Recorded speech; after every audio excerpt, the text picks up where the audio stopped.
Artinya zaman kita hidup pun sebenarnya kita tidak bisa ngelola kehidupan itu, tidak bisa. Nah kalau sama nggak bisa, nanti setelah mati juga tidak bisa. Ya sudah, ketika kita hidup yang ngelola juga Allah, ketika mati juga yang ngelola. Bedanya apa? Nah, ini di sini terus kita dilatih inna sholati wa nusuki wa mahyaya wa mamati lillahi rabbil alamin. Tapi kenapa kita ragu terhadap kehidupan setelah kematian? Karena ketika kita hidup seakan-akan kita tahu cara hidup.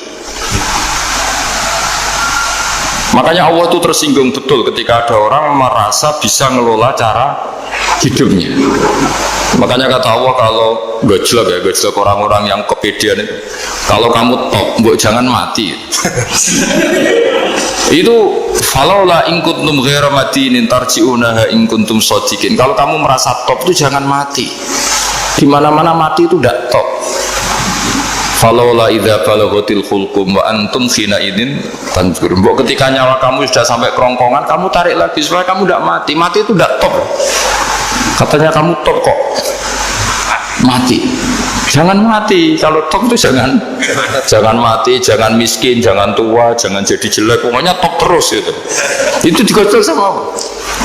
Tapi orang itu lupa bahwa ketika sehat begini kita seakan-akan ngelola kehidupan.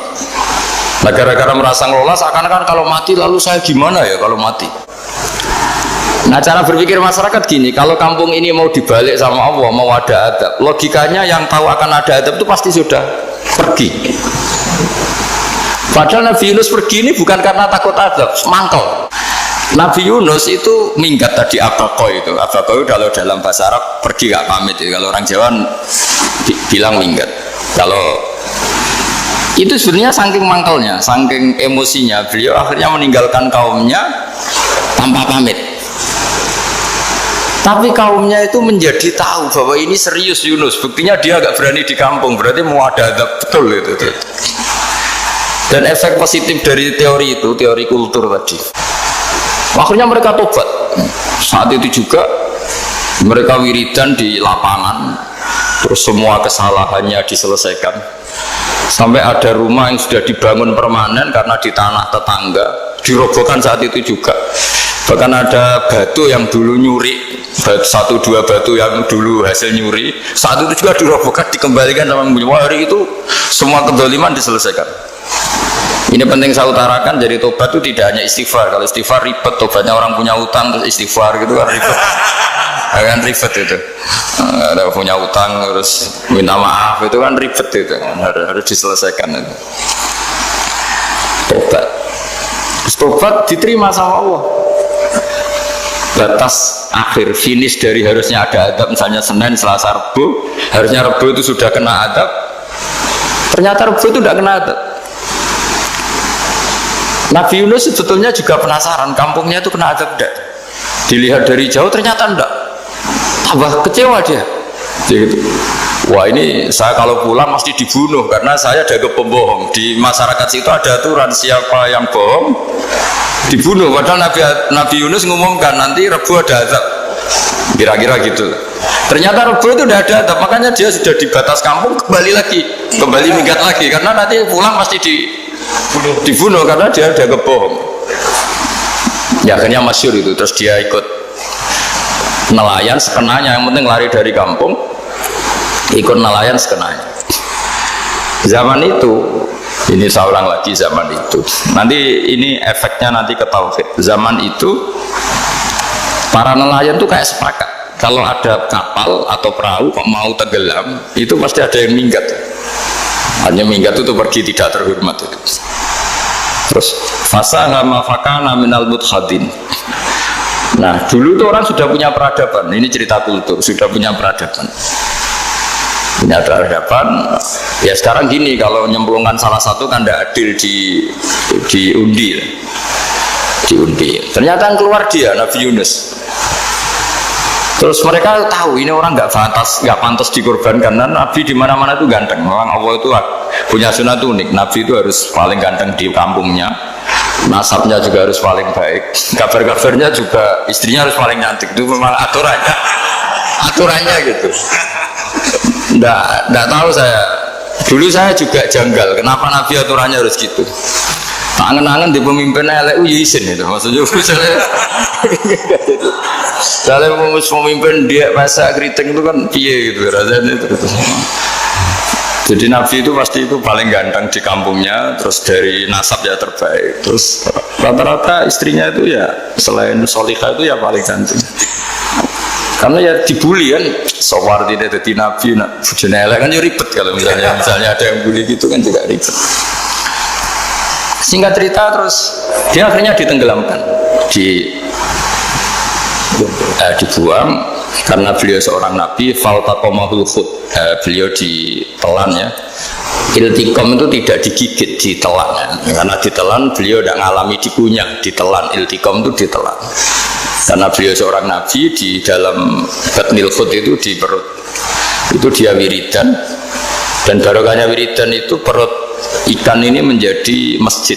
Dia nyaman di situ, nyaman karena terus ngalami karomah lah. Andekan wali itu ngalamin karomah. Nah, kesimpulan dari cerita ini itu apa? Masyarakat itu akan selalu dengan kulturnya sendiri. Para nabi juga punya kultur sendiri. Dan Allah yang ngelola itu semua. Saya ulang lagi, Allah yang ngelola itu semua. Makanya terus dua kultur ini kalau Allah menghendaki itu gampang sekali. Akhirnya yang terjadi apa? Nabi Yunus jadi kasih sanksi Allah karena pergi tidak pamit. Masyarakatnya justru enggak, karena tobat. Dan tobatnya masyarakatnya ini karena kekeliruan Nabi Yunus. Keliru dengan makna bukan dosa. Andai kan Nabi Yunus saat itu kok di rumah ingin menyaksikan adab, itu masyarakat mesti gak percaya kan ada adab. Mau ada adab kok dia di rumah gitu. Jadi unik, Allah cara ngelola masyarakat itu unik. Nah, dari keunikan-keunikan cara Allah ini kemudian lahirlah ilmu yang bernama ilmu tauhid, ilmu tawakal, ilmu pasrah nang pengiran gitu. Karena kemarin pas Pak Yusuf sama Bu Sulis sowan saya itu tak beri cerita, agama itu milik Allah. Sehingga teori yang dikatakan manusia itu ya teori saja, tetap semua itu di tangan Allah. Ya saya saat itu cerita, misalnya saya ditanya, ini besi, materi besi dengan kaca itu kuat mana? Mesti kita menjawab kuat besi. Tapi saya yang mengendalikan besi dan kaca. Ternyata saya punya merencanakan menghancurkan besi, menetapkan kaca ini tak simpan, akhirnya puluhan tahun. Yang ini saya rencanakan saya hancurkan gitu. Andai kan si yang menjawab tadi tahu rencana saya, mesti kuat bilang kuat kaca. Gitu. Makanya contoh paling gampang tadi, dinosaurus itu hewan paling kuat malah musnah. Pitik yang nggak kuat sampai sekarang. Karena Allah bikin dinosaurus itu punya rencana dihancurkan ya. Sementara ayam enggak, gue rame-rame dunia gitu. Sehingga ya sudah. Nah, agama itu seperti itu. Agama itu sesuai rencana Tuhan. Sehingga ini cerita Nabi. Sehingga Nabi itu kadang nggak tahu bedanya antara sesuatu yang punya data, punya perangkat-perangkat untuk menuju A misalnya, itu nggak tahu bedanya. Jadi kalau Nabi ditanya misalnya gini, onta itu lahir dari betinanya, dari indukannya bisa ya bisa. Lahir dari batu, jawabnya ya bisa. Kalau dia seorang Nabi pasti jawab bisa. Jadi kalau Nabi ditanya mata air itu keluar dari bumi kedalaman 7 meter bisa. Keluar dari sini, dari meja, jawabannya ya bisa. Karena Nabi itu saking dekatnya Allah, tahu betul bahwa perangkat di dunia ini tidak bisa mendikte Allah. Semua itu kehendak Allah. Logika yang terbangun Nabi itu sebenarnya gampang ya. Kalau kita teliti itu hanya gampang, itu sesuatu yang benar itu pasti bisa dijelaskan secara gampang. Nah ini ngaji tauhid biar tidak terlalu berteori terus. Karena kalau saya cerita uang pinter jenengan. Dan saya tidak ingin pinter tentang uang. Tak beri contoh. Nah ini supaya nanti kalau sampean suatu saat meninggal ketemu mungkar nakir itu tahu cara menghadapi. Nanti tak warai tekniknya. Tak warai tekniknya. Makanya ada cerita, agama ini baik sekali. Orang bocorkan ujian nasional itu kriminal, bisa ditangkap Pak Rosidi. Tapi agama ini, pertanyaan Munkar Nakir dibocorkan semua kiai, itu nggak ditangkap sama Munkar Nakir. Harusnya kan rugi, karena ini pertanyaan, tapi semua kiai kan sudah membocorkan. Nanti pertanyaannya di kuburan itu man rabbuka, Tuhanmu siapa, agamamu apa. Itu kan sudah dibocorkan, tapi itu nggak dianggap kriminal. Sementara kita sekolah SD, sekolah SMP bocorkan soal itu dianggap kriminal. Padahal harusnya boleh. Maksudnya kalau menuruti teori itu harusnya boleh kan. Mau pertanyaan Munkar Nakir saja dibocorkan kan. Ada dasarnya. Ya tapi kan tidak ada itu. Harusnya boleh. Tapi kan terjadi gak ujian kalau dibocorkan itu. Aneh agama ini begitu baik. Pertanyaan yang taruhannya surga neraka saja dibocorkan. Kurang apanya baiknya agama ini? Pertanyaan sepenting itu dibocorkan dan kiai nggak ditangkap sama Munkar Nakir, ya udah itu aja. Saya ulang lagi ya supaya kita ingat fitrah salimah. Soal Anda modern monggo lah, tapi saya sebagai kiai akan ngajari kalian tentang fitrah salimah. Jadi kalau kamu itu benar-benar beragama, ini misalnya kertas, ini lempengan baja. Kalau kamu beragama, kalau ditanya kuat mana, ya terserah jenengan. Karena bisa saja kertas ini aku punya niat tak simpan di arsip nasional. Baja ini tak niatkan, tak luluhkan, tak hancurkan.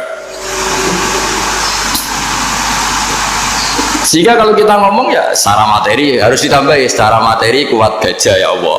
Tapi secara substansi jenengan ya terserah jenengan, monggo. Nah, di sini yang mulai orang lupa itu karena selalu menjawab pasti kuat baja.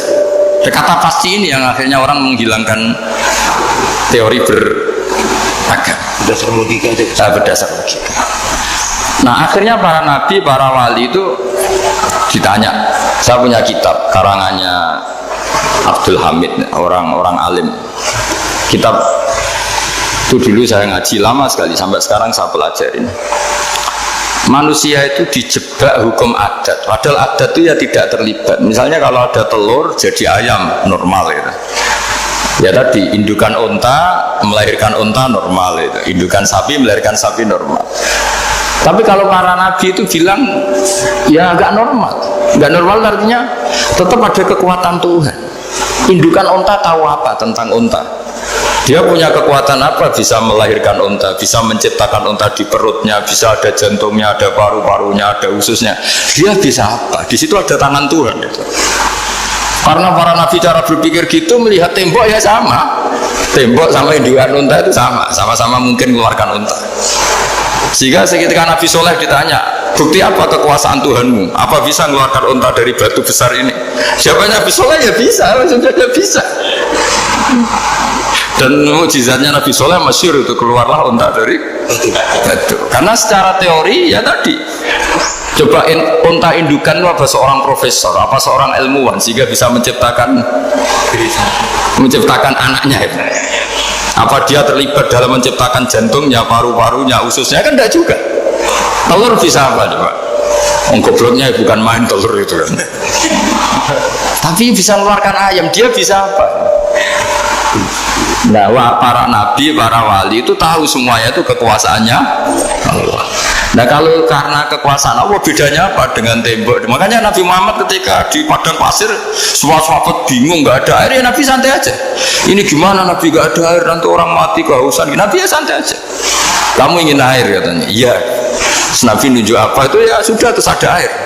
Ada yang keluar dari jemarinya, ada karena Nabi itu nggak tahu bedanya antara ini mungkin dan tidak mungkin tuh, nggak tahunya itu ya semuanya itu Allah.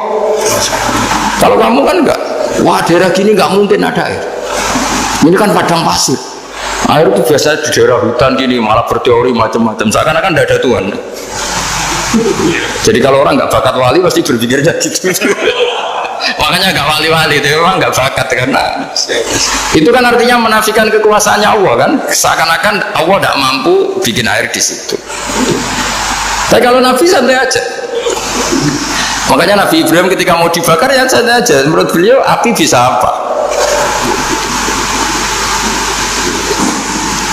Jadi itu meskipun hukum adat dia selalu berjalan ya. Normalnya api ya membakar, di padang pasir normalnya ya nggak ada air, normalnya batu ya nggak mengeluarkan onta. Tapi kamu jangan terjebak oleh keseharian yang Anda lihat. Tetap di balik itu ada kekuasaannya Allah Subhanahu wa Ta'ala.